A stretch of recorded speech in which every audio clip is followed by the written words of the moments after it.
It's Mary Claire, Mystics by the Sea.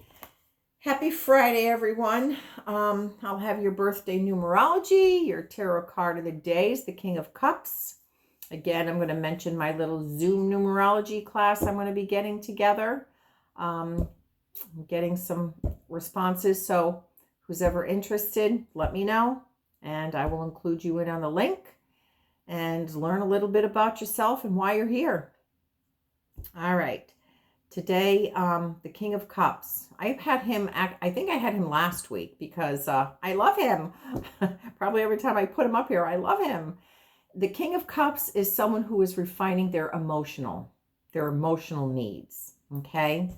The King of Cups is someone who is mature, but they are now refining their emotions. This is someone, you are in a situation where you need to really think how you emotionally react, okay? Sometimes we can let ourselves go down that rabbit hole, which is, there's nothing wrong with that, but I always say, just don't stay there, okay? It's okay to have pity. It's okay to feel sorry for yourself once in a while. Just don't stay there. This is a card also of learning about compassion and empathy. You're also refining those skills also, those emotional skills, okay? The King of Cups is someone who really can connect. They understand feelings and emotions. I always feel with the King of Cups, they've learned in a past life empathy, compassion. They're just really nice people. They're helpful, they're nurturing, they're very communicative. Okay, if you get a spouse or a partner that comes up as the King of Cups, you're very, very lucky because let me tell you, he understands and fulfills your emotional needs.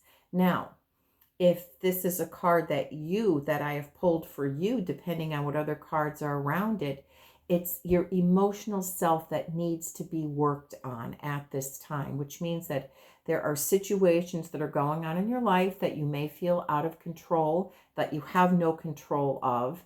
And how are you responding and reacting emotionally? Are you finding compassion? Are you finding empathy? Or are you lashing out? Okay, you have to ask yourself that. If you're born on today, it's funny, you have the 9 for a birth number and you're in a 9 personal year. Sometimes I really do. I myself even find it amazing. I could see the connections, but the 9 is him. The 9 is someone who is kind, who's compassionate. He has a big heart and he's the nurturer. He's the helper. Okay. I also say with the King of Cups and the 9s, you have to be careful you do not become an enabler. All right. Because they are so connected with the emotions of other people that they have to watch that they don't actually enable destructive, addictive, whatever kind of behavior that is very detrimental for that other person, because they're emotionally, they want them to feel better. They want them to, they just want them to feel better. So they will try to fix their life.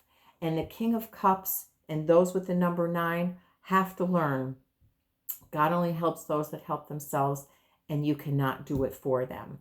And the 9s I always feel have a very hard lesson to learn. They've lived many lives. They've learned a lot of lessons, and they really are here to refine a lot of things, okay?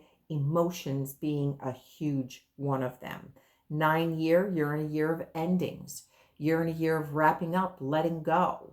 You're in a transition year. So what you have been working on, it is definitely changing this year. So you kind of got to go with the flow and transition into that next phase that you'll be beginning. Okay.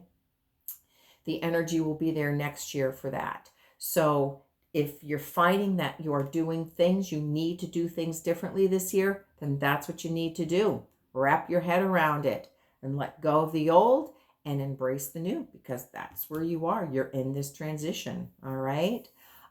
Stability and security is also very important for people that are born on today. They do have a very strong work ethic.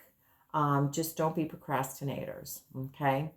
All right, everybody have a great weekend, and I will see everybody on Monday. Bye-bye.